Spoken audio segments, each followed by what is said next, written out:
Halo guys, lanjut lagi kita Battle to the Heaven. 2 hari berlalu, Xiaoyan berdiri di puncak gunung dan melihat banyak sosok yang melesat menuju pegunungan dari segala arah. "Ayo pergi," kata Xiaoyan melambaikan tangannya. Tubuhnya melesat menuju pegunungan. Xiaoyi dan lainnya mengikuti di belakangnya.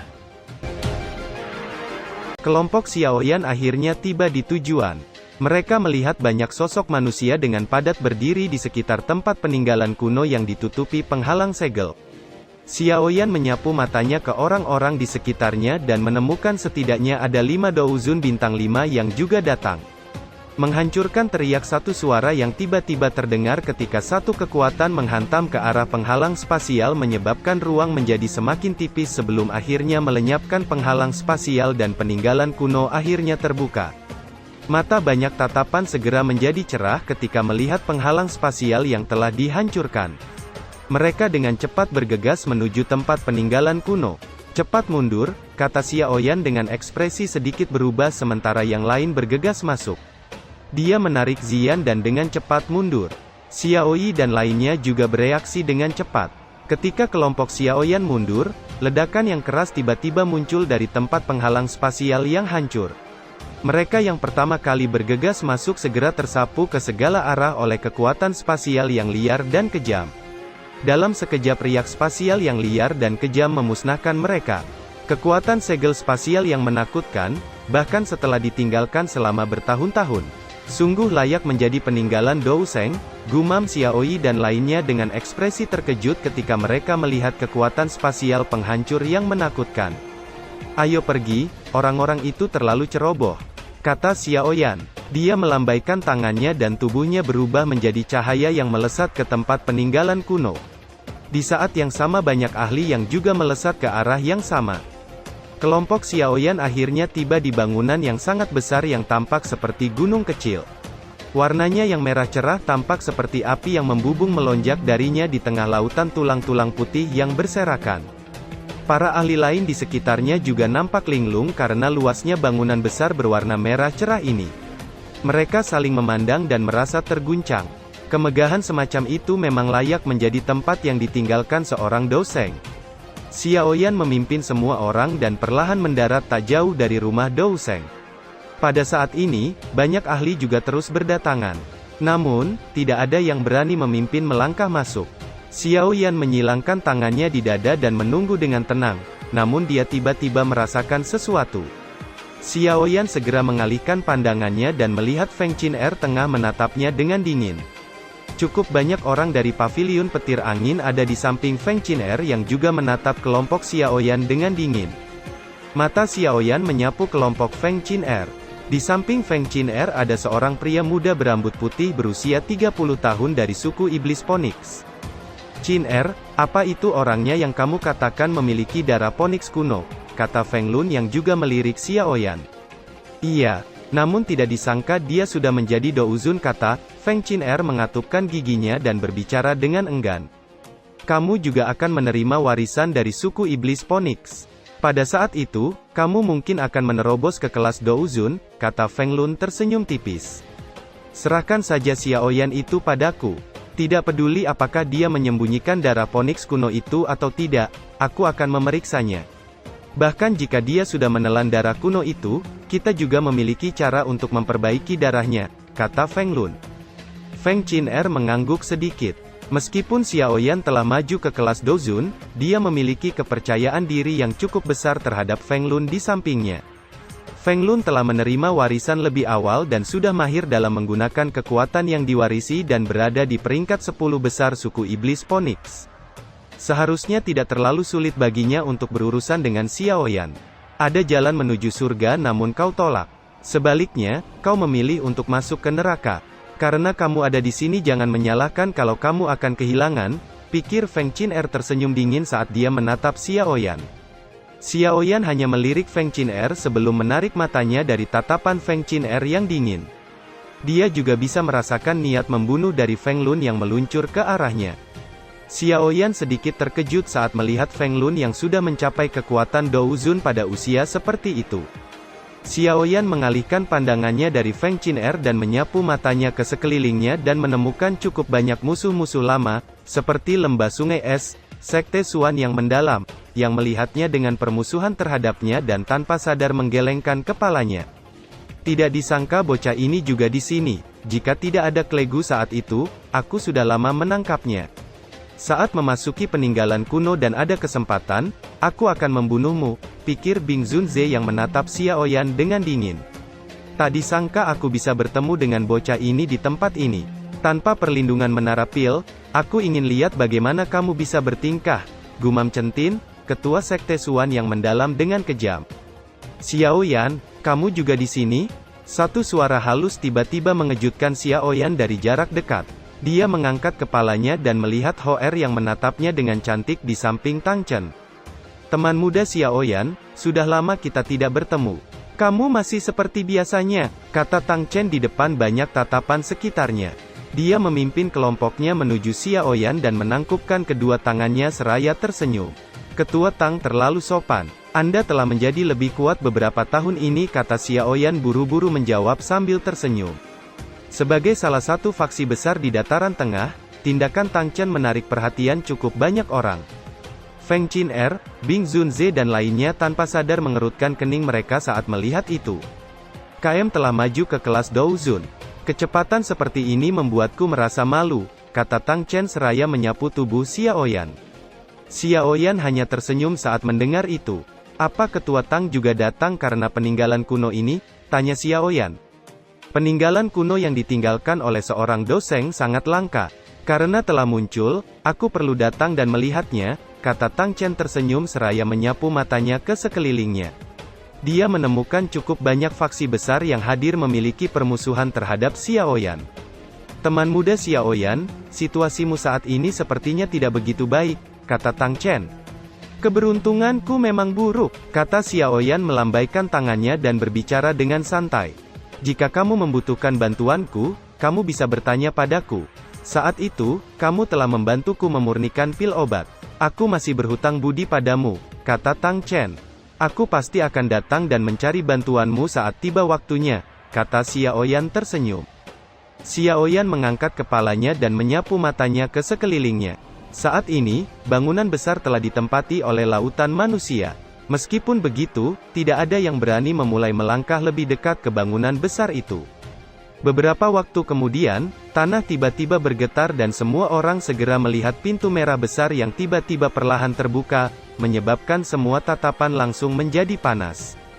Sebagian orang yang tidak bisa mengendalikan diri segera bergerak dan muncul di luar terowongan. Namun terowongan hitam itu tiba-tiba berubah menjadi merah terang dan tanah mulai perlahan terbelah memperlihatkan lahar panas di dalamnya. Di saat yang sama, dinding terowongan yang luas tiba-tiba menembakkan banyak pilar api biru dan mengubah mereka yang bergegas masuk menjadi tumpukan abu. Kekacauan berlanjut sesaat sebelum akhirnya menjadi tenang. Mereka saling berhadapan dan nampak pucat di bawah ancaman kematian. Sementara semua orang nampak pucat, faksi besar akhirnya mulai bertindak. Jalur api itu mungkin berbahaya, tetapi tidak memiliki ancaman yang mematikan bagi mereka. Douqi yang kuat segera melonjak keluar dari tubuh mereka saat mereka meluncur ke dalam terowongan api. Teman muda Xiaoyan, kamu memiliki api surgawi. Kemungkinan jalur api ini tidak akan dapat menghentikan kelompokmu. Ayo bergerak, kata Tang Chen tersenyum. Tang Chen melambaikan tangannya dan api petir 9 naga melonjak di tubuhnya dan membungkus kelompoknya. Xiaoyan tersenyum saat melihat itu. Dia melambaikan tangannya dan api 3000 hijau giok melonjak dari tubuhnya dan membungkus Xiaoyi dan lainnya. Tang Chen di sampingnya tiba-tiba berubah ekspresinya ketika melihat api 3000 hijau giok yang melonjak, menyebabkan api petir 9 naga nampak bergetar hebat. Api petir 9 naga memancarkan raungan naga yang mengandung rasa takut di dalamnya. Api surgawi ini, mengapa ini benar-benar berbeda dari sebelumnya? Pikir Tang Chen terkejut saat dia melihat api kehitaman yang melonjak di tubuh Xiaoyan. Ini adalah pertama kalinya dia melihat api surgawi yang dapat menyebabkan 9 naga api petir menunjukkan emosi seperti itu. Ketua Tang, aku harus masuk lebih dulu, kata Xiaoyan mengabaikan ekspresi Tang Chen yang tercengang. Xiaoyan melambaikan tangannya dan api hitam menarik Xiaoyi dan lainnya menuju ke jalur api yang sangat panas. Pada saat ini, cukup banyak ahli yang maju dengan seluruh kekuatan mereka dan douchi yang kuat menutupi tubuh mereka. Sementara itu kelompok Xiaoyan dengan santai menyerbu ke jalur api yang semakin panas di depan banyak tatapan tertegun. Sungguh layak menjadi peninggalan seorang Doseng. Jalur api ini sebenarnya sangat panjang. Sepertinya beberapa orang akan menjadi tidak beruntung, kata Xiaoyi. Bukankah di depan itu adalah kelompok lembah sungai es, kata Tian Huo menyapu matanya. Xiaoyan mengangkat kepalanya dan melihat sekelompok besar douchi es tidak jauh di depan. Bing Zunze yang merasakan kelompok Xiaoyan di belakang segera mendengus dingin. Dia melambaikan tangannya dan kecepatannya tiba-tiba meningkat dan menghilang dari pandangan kelompok Xiaoyan.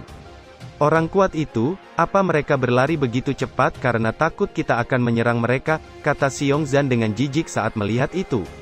Xiaoyan melambaikan tangannya dan kecepatan mereka tiba-tiba meningkat. Namun ekspresi mereka nampak terkejut saat melihat lembah sungai es yang telah menghilang. Tidak mungkin kecepatan mereka melebihi kita, kata Xiaoyi mengerutkan keningnya. Xiaoyan mengurangi kecepatannya. Matanya melihat ke bagian dalam jalur api yang nampak masih panjang. Jalur api ini terlalu panjang. Apakah akan berakhir di depan kita? Kata Xiong Zan dengan tidak sabar. Xiaoyan tiba-tiba terkejut saat mendengar itu dan segera menurunkan tubuhnya. Matanya berkedip seolah dia telah memahami sesuatu dan berbicara dengan suara yang dalam. Jalan jalur api ini adalah jebakan. Jalan di depan kita bukanlah jalan yang benar. Jika kita terus melakukan perjalanan melalui jalur api, douchi di dalam tubuh kita akan habis cepat atau lambat. Jadi di manakah pintu masuk yang sebenarnya? Tanya Xiaoyi sambil melihat ke arah dinding merah di sampingnya. Apakah ada orang yang mencoba untuk memecahkannya dengan kekerasan? Xiaoyan berpikir dengan dalam, matanya tiba-tiba bergeser ke bawah dan berhenti di magma kental sebelum berbicara. Sepertinya Bing Zunze telah menemukan pintu masuk yang sebenarnya di bawah. Maksudmu jalannya bukan di depan tapi di bawah? Tanya Xiaoyi dengan heran. Douseng ini memang licik, bukan orang biasa yang akan melompat ke magma tanpa alasan, kata Tian Huo tertegun. Tidak heran Bing Zunze meninggalkan kita. Mereka sebenarnya tidak mau kita menemukan jalan masuk yang benar, kata Xiaoyan. Dia melambaikan tangannya dan membawa kelompoknya menyelam memasuki magma. Beberapa waktu kemudian mereka merasakan kaki mereka sekali lagi berdiri di atas tanah yang dingin.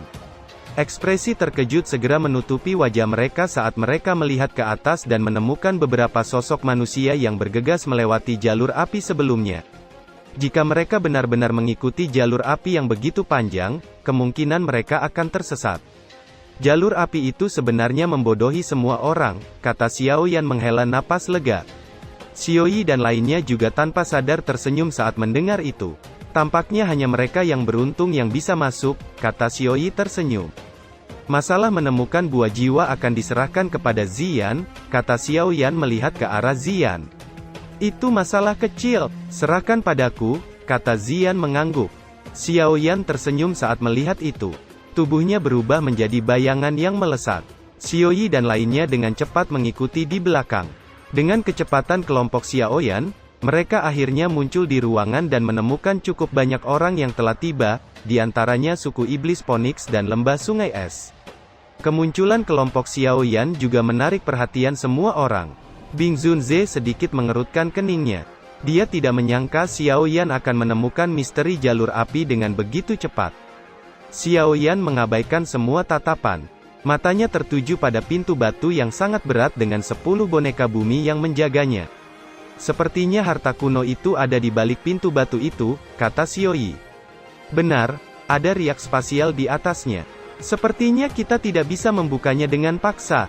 Kunci untuk membukanya kemungkinan besar terletak pada 10 boneka itu, kata Xiaoyan mengangguk sedikit. Matanya menyapu ke sekeliling dan menemukan semua mata yang berhenti pada 10 boneka itu. Sepertinya mereka juga menyadarinya. Saat ini kita tidak perlu menyerang. Biarkan orc lain yang melakukannya, kata Tian Huo tersenyum. Sementara kelompok Xiaoyan tetap diam, seorang pria tua Douzun perlahan melangkah keluar di depan banyak tatapan. Douchi yang luas melonjak di tubuhnya saat dia langsung berjalan ke pintu besar yang dijaga 10 boneka bumi. Ketika Douzun itu berada di jarak yang dekat dengan pintu batu, 10 boneka bumi nampak bergerak dan menatap pria tua-tua itu. Tangan mereka mengepal dan cahaya perak melonjak akhirnya berubah menjadi 10 tombak panjang yang muncul di tangan mereka. 10 boneka bumi membawa angin kencang saat menyerang lelaki tua itu. Hanya sepasang boneka rusak. Berani menyerangku, kata Lohun tertawa keras saat melihat itu. Dia menyerbu ke dalam kelompok boneka tanpa senjata apapun di tangannya. Doki yang kuat melonjak setiap kali dia mengayunkan tinjunya dan memaksa boneka itu mundur. Lohun langsung memaksa mundur 3 boneka dengan telapak tangannya. Dengan kekalahan yang terus-menerus, 10 boneka bumi tiba-tiba menghentikan langkah mereka. Petir melintas di mata mereka saat mereka bergerak dan langsung membentuk formasi yang aneh. Gelombang petir melonjak keluar dari tubuh mereka akhirnya membentuk cincin yang menyatukan mereka. Sesaat kemudian boneka bumi keperakan telah berubah menjadi boneka langit keemasan di depan banyak tatapan tertegun. Mata Xiaoyan tanpa sadar menyusut sedikit saat melihat pemandangan ini. Dia jelas mengerti betapa sulitnya bagi boneka bumi untuk berevolusi menjadi boneka langit. Saat itu, boneka bumi telah menyerap banyak petir pil untuk berevolusi di saat-saat terakhir. Namun, boneka bumi ini benar-benar menyelesaikannya dalam sekejap. Sepertinya itu adalah efek dari formasi. Tidak heran jika itu adalah sesuatu yang ditinggalkan oleh seorang Douseng. Orang tua ini tidak akan beruntung, pikir Xiaoyan. Boneka langit menginjak tanah dan muncul di depan Lohun dengan tinjunya yang berisi cahaya keemasan, diayunkan dengan keras ke arah Lohun yang nampak terkejut setelah melihat perubahan boneka bumi. Dihadapkan dengan tinju yang sangat kuat, Lohun buru-buru menggunakan semua kekuatannya untuk menghadapinya. Namun, pada saat ini, sikapnya yang alami dan tidak terkendali sudah tidak lagi ada dan digantikan dengan wajah yang serius. Dengusan teredam keluar dari tenggorokannya dan jejak darah muncul dari sudut mulutnya dan terhuyung mundur pada saat bersamaan. Setelah Lohun mundur dengan jarak 100 kaki, boneka langit sekali lagi menarik tinjunya. Tubuh boneka bersinar dan muncul di luar pintu batu. Cahaya keemasan menghilang dan sekali lagi berubah menjadi boneka bumi yang berjaga di tempat itu. Kejadian tak terduga semacam ini juga telah menyebabkan wajah sejumlah orang berubah. Mereka mungkin tidak takut dengan 10 boneka bumi di puncak kelas Dozong. Namun, boneka langit dengan kekuatan bintang 2 Dozun, menyebabkan mereka sangat takut. Bahkan jika seseorang mengalahkannya, dia akan sangat kelelahan. Untuk sesaat, tempat itu berubah menjadi suasana yang memalukan. Semua orang ingin masuk tetapi tidak ada yang mau terlibat dalam pertempuran hidup dan mati dengan boneka-boneka itu. Xiaoyan menyipitkan matanya saat melihat ke arah 10 boneka itu. Ekspresi keinginan melintas di matanya. Jika boneka ini benar-benar hanya memiliki kekuatan puncak kelas Dozong, dia mungkin benar-benar tidak tertarik pada mereka. Namun, jika mereka bisa mencapai bintang 2 Dozun boneka langit, itu adalah masalah yang berbeda sama sekali. Selain itu, Xiaoyan juga sangat tertarik dengan formasi misterius dari boneka bumi. Jika dia menambahkan boneka langit ke dalamnya, kemungkinan kekuatan boneka langit akan meningkat pesat dalam waktu singkat. Boneka langitnya saat ini mampu bertarung melawan bintang 3 Dozun. Jika dia menambahkan 10 boneka bumi ini dan formasi untuk membantunya, kemungkinan itu bahkan bisa bertarung melawan bintang 5 Dozun. Daya pikat ini cukup untuk membuat Xiaoyan bertindak secara pribadi. Bantu aku mengawasi yang lain, kata Xiaoyan pada Xiaoyi dengan lembut. Petir muncul di bawah kakinya dan tubuhnya melesat melewati kepala semua orang dan mendarat 100 kaki dari pintu batu. Karena tidak ada yang akan menyerang, biarkan aku menjadi yang pertama melakukannya, kata Xiaoyan. Semua orang terkejut saat melihat Xiaoyan, yang tiba-tiba melangkah maju. Beberapa dari mereka, yang memiliki permusuhan dengan Xiaoyan nampak mengerutkan kening mereka. Mereka jelas tahu, orang ini terlalu licik. Bagaimana mungkin dia akan maju untuk menangani boneka-boneka yang merepotkan itu?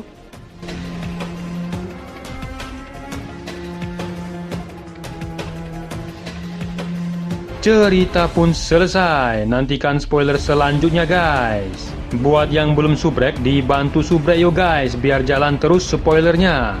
Buat yang udah subrek, mudahan dilancarkan rezekinya. See you and ciao.